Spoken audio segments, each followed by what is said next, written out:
नमस्कार, आप तमाम दर्शकों का एक बार फिर से स्वागत है। 3 बार राधा कृष्ण किशोर ने कांग्रेस के प्रभारी के राजू को पत्र लिखने के बाद आज चौथी पत्र लिखा है, लेकिन ये पत्र मुख्यमंत्री हेमंत सोरेन को प्रेषित है। दरअसल मुख्यमंत्री हेमंत सोरेन से उन्होंने गैस सिलेंडर की बात याद दिलाई है जो कांग्रेस के मैनिफेस्टो में था।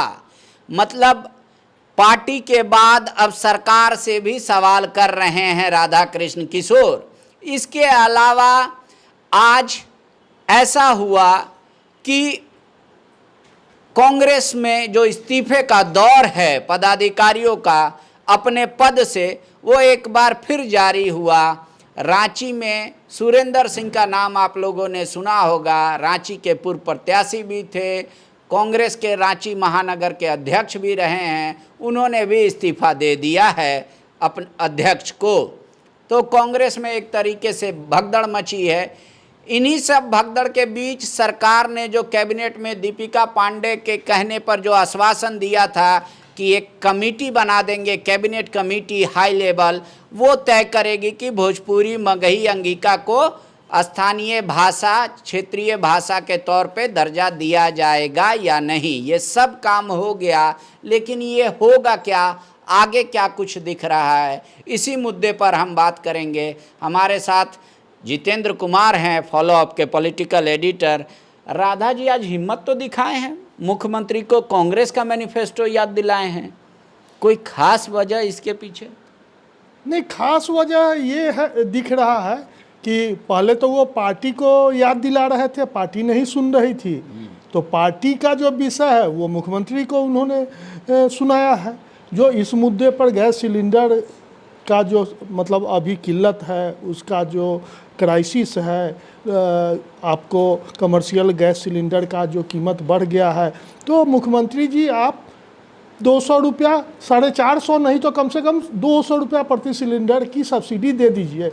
हम उनके पत्र में क्या है हम उसको एज इट इज थोड़ा, लेकिन 450 में सिलेंडर देने का वादा था कांग्रेस का, 450 सब्सिडी देने का वादा नहीं था। वही बात हुआ। मतलब उसका मूल सिलेंडर, जो खाली सिलेंडर का कीमत छोड़ दीजिए, तो 450 रुपया मतलब सब्सिडी की ही बात थी मोटे तौर पर। तो उसको हम पढ़ दे रहे हैं। पहले तो राधा किशोर ने क्या कहा है अपने पत्र में, उसको एज इट इज जानना हमारे दर्शकों के लिए ज़्यादा जरूरी है।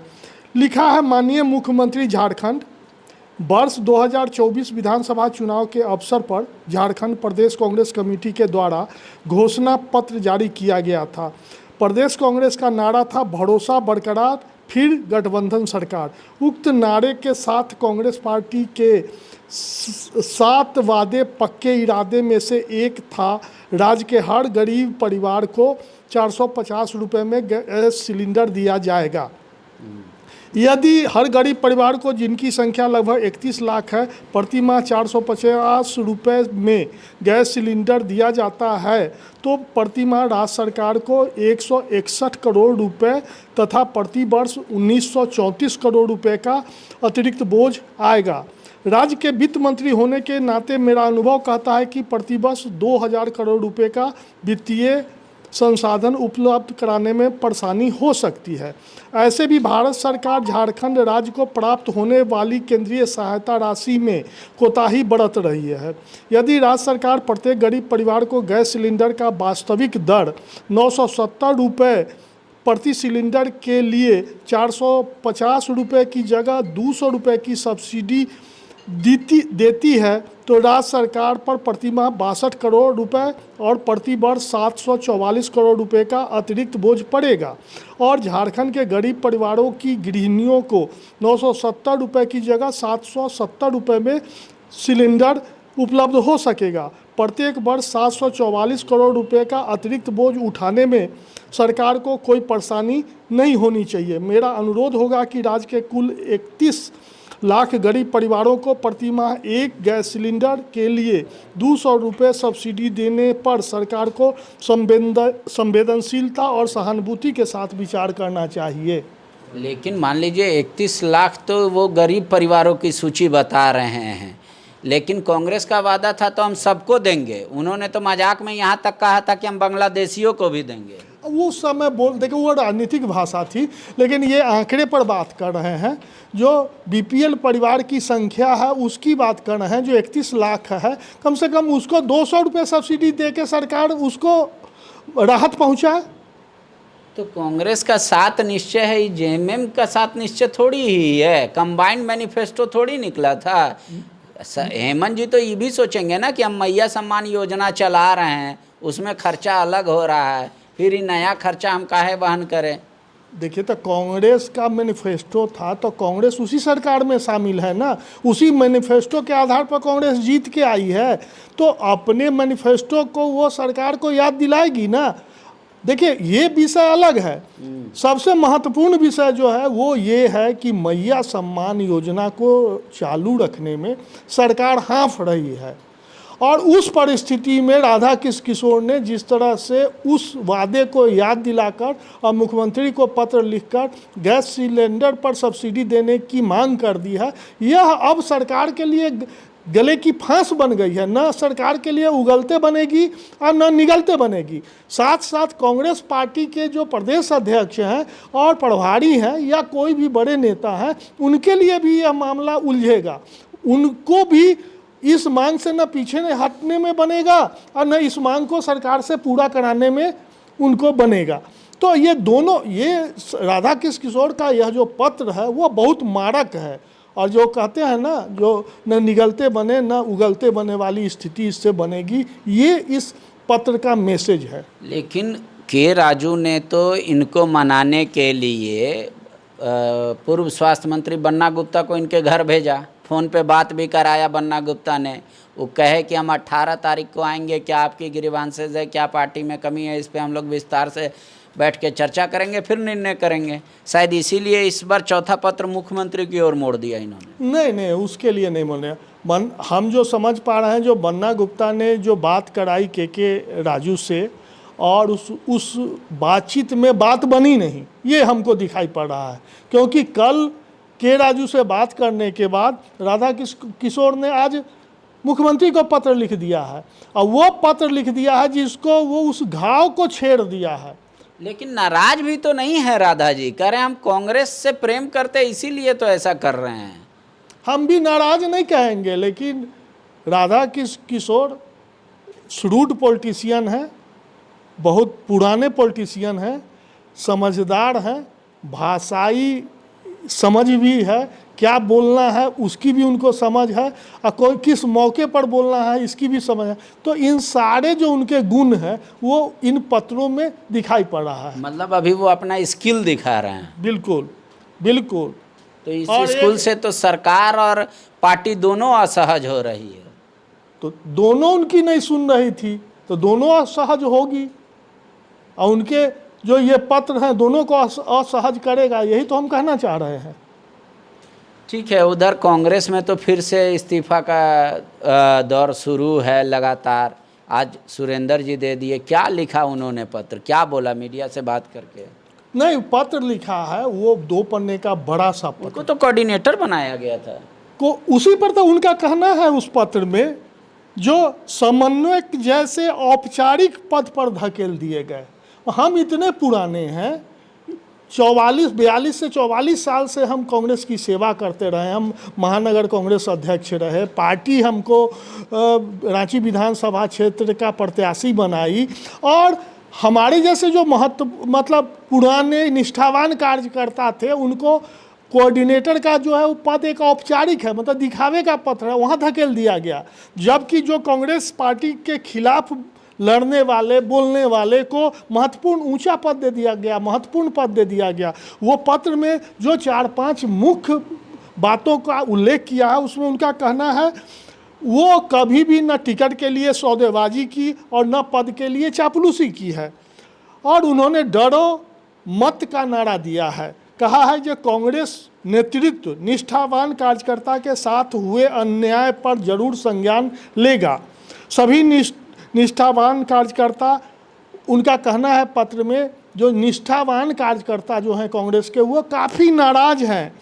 अन्याय को सुधारा नहीं गया तो झारखंड के कार्यकर्ताओं का सामूहिक आक्रोश का सामना नेतृत्व को करना पड़ेगा। इसके अलावा वो कई बात बोले हैं जो जमीनी संगठन में जो जमीनी कार्यकर्ता है उनको दरकिनार किया गया है, चापलूसों का बोलबाला है। कांग्रेस की आत्मा अनुशासन रही है और यह कमेटी जो है उस पर चोट है। तो कई गंभीर सवालों को उन्होंने भी खड़ा किया है और जो वो लास्ट में कहते हैं कि सामूहिक आक्रोश का सामना संगठन को करना पड़ेगा, प्रदेश नेतृत्व को करना पड़ेगा। यह एक नया लाइन है जिससे आप निश्चित रूप से आप मान सकते हैं जो कांग्रेस में विरोध की जो यह धारा है वो अभी रुकने वाली नहीं दिखती है। एक बात और समझना होगा जितेंद्र जी कि मुख्यमंत्री धीरे धीरे ही सही परफॉर्म तो कर रहे हैं। आज उन्होंने एक कमेटी की घोषणा की, हालांकि वो बैक डेट से ही चिट्ठी प्राप्त हुआ है 5 तारीख से ही, कि कैबिनेट कमेटी जो भोजपुरी, मगही या भाषा को लेकर था विवाद, उसके लिए बना दिया है। पहले तो हमारे दर्शकों को बता दीजिए कौन कौन है और वो कमेटी कैसे अध्ययन करेगी, कैसे तय करेगी।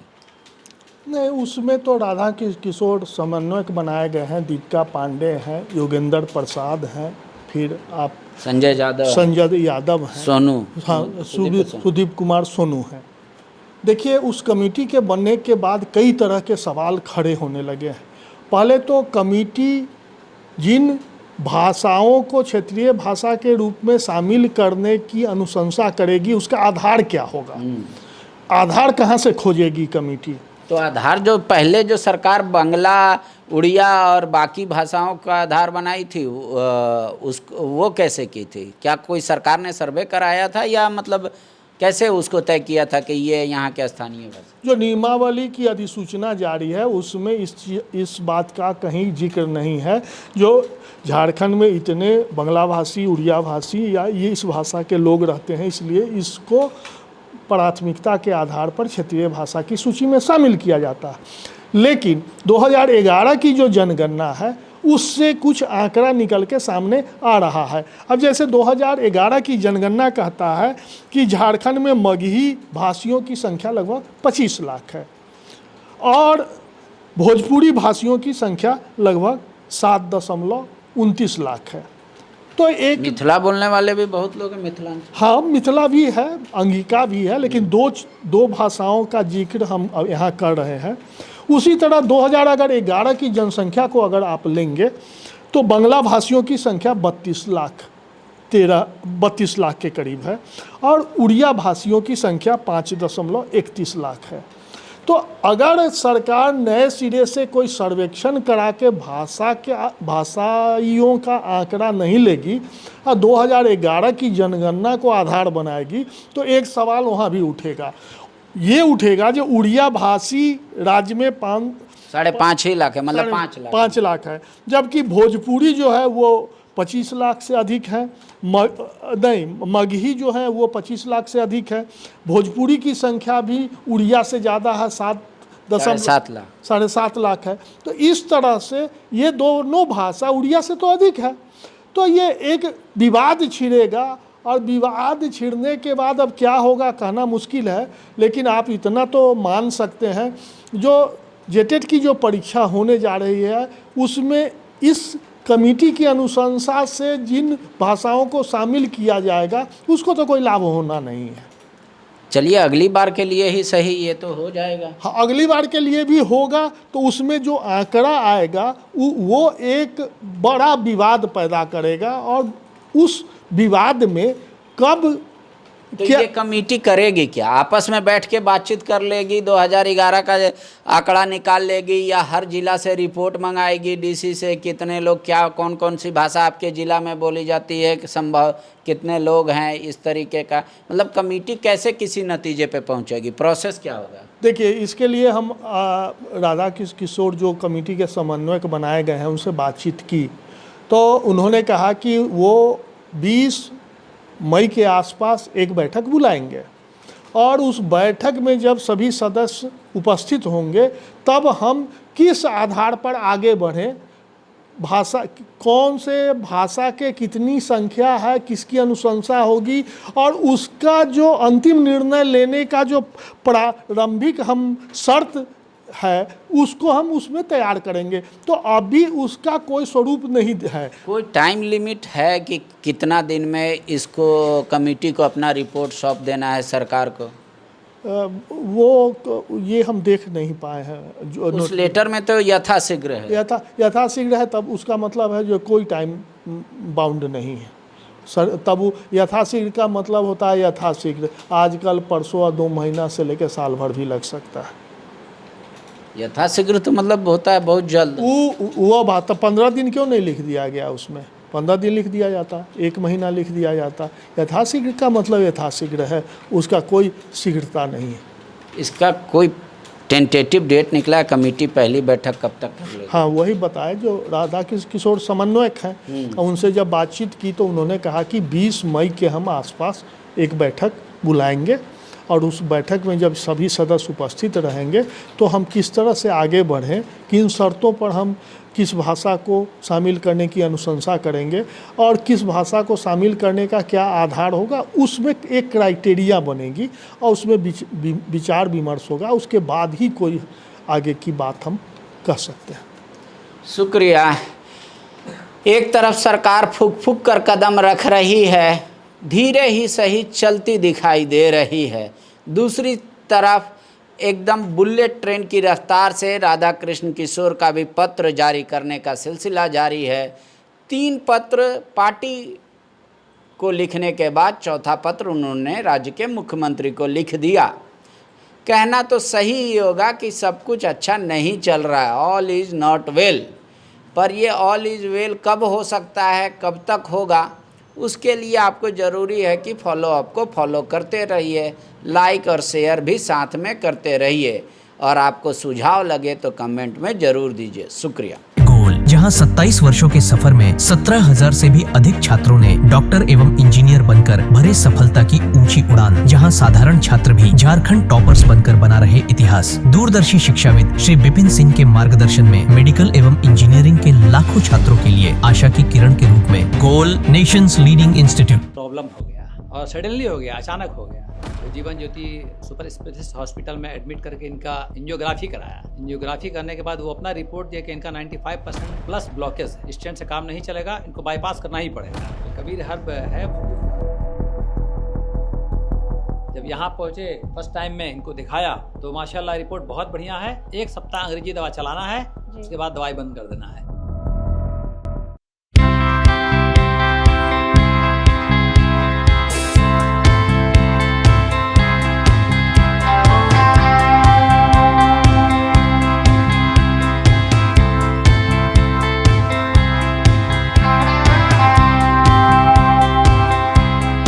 सरकारी परीक्षा की तैयारी का सबसे भरोसेमंद नाम NIBM।